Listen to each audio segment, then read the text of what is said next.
एक बार एक ब्रज गोपी जमुना किनारे बैठे आंख बंद करके ध्यान कर रही थी।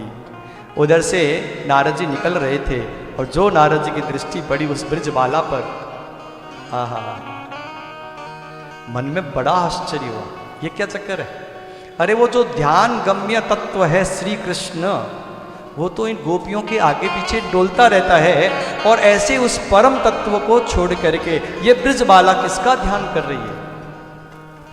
नारद जी ठिठक करके बैठ गए और जब ब्रजबाला का ध्यान भंग हुआ तो निवेदन किया, हे देवी, तुम किसका ध्यान कर रही हो? ब्रज गोपी ने कहा, महाराज जी, मैं कोई ध्यान व्यान नहीं कर रही हूं। तो अच्छा, ये क्या कर रही हो? बोले, महाराज, वो काला काला मुरली वाला चित्त चोर ऐसा चित्त में चिपक गया है कि उस चित्त चोर को चित्त से बाहर निकालने का मैं तो अभ्यास कर रही हूं। नारद जी का तो माथा घूम गया, ये क्या चक्कर? उसने सारी अपनी व्यथा कथा सुनाई। आज की बात सुनो।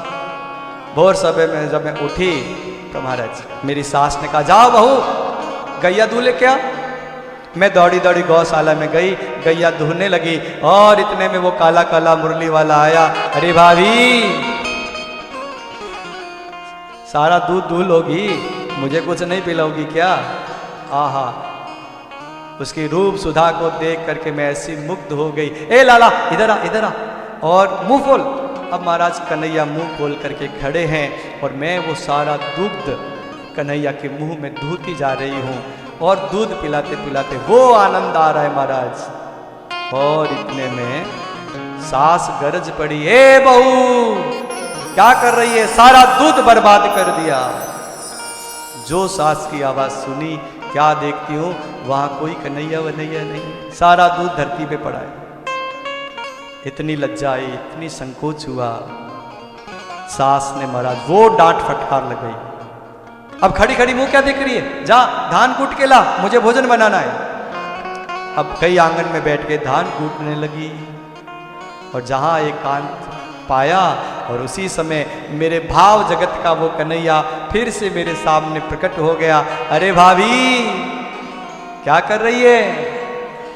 अब महाराज फिर से ध्यान भटक गया। मैं तो महाराज घंटों कन्हैया के साथ बातें करने लगी। सास फिर से गर्ज पड़ी, हे बहू, अकेली बैठी बैठी कहां बड़बड़ा रही है? किससे बातें कर रही है? सास की वो गरज को सुना महाराज, फिर से ध्यान भंग हुआ, वहां कोई कन्हैया नहीं।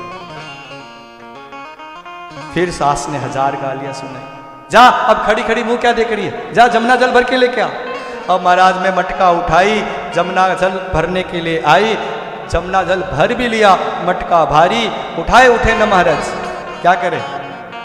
और उसी समय कन्हैया आ गए। कहो भाभी, कहो तो मैं ऊंचाई दूं। आहा, लाला ठीक टाइम पे आया, थोड़ा हाथ लगाइयो। और जो हाथ लगाया, मैंने घड़ा उठाया, धड़ाम से घड़ा फूट गया। महाराज कोई कन्हैया नहीं। अब महाराज जब जब उसका ध्यान आता है, घर का काम छूट जाता है। मैं तो ये प्रयास कर रही हूं कि महाराज वो चित्त से निकले कैसे। नारद जी का तो माथा घूम गया।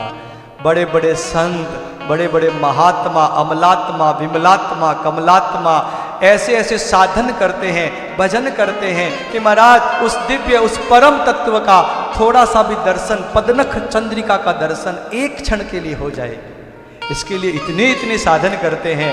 और ये गोपी जो चित्त में आ गया है, उसे निकालने के लिए प्रयास कर रही है। ऐसा विपरीत योगी मैंने अपने जीवन में पहली बार देखा है महाराज। नमन करने लगे नारद जी तो महाराज। धन्य है ये ब्रज गोपी जिसके आगे पीछे ऐसे चित्तचोर श्री कृष्ण घूमते रहते हैं। बोलो राधे राधे।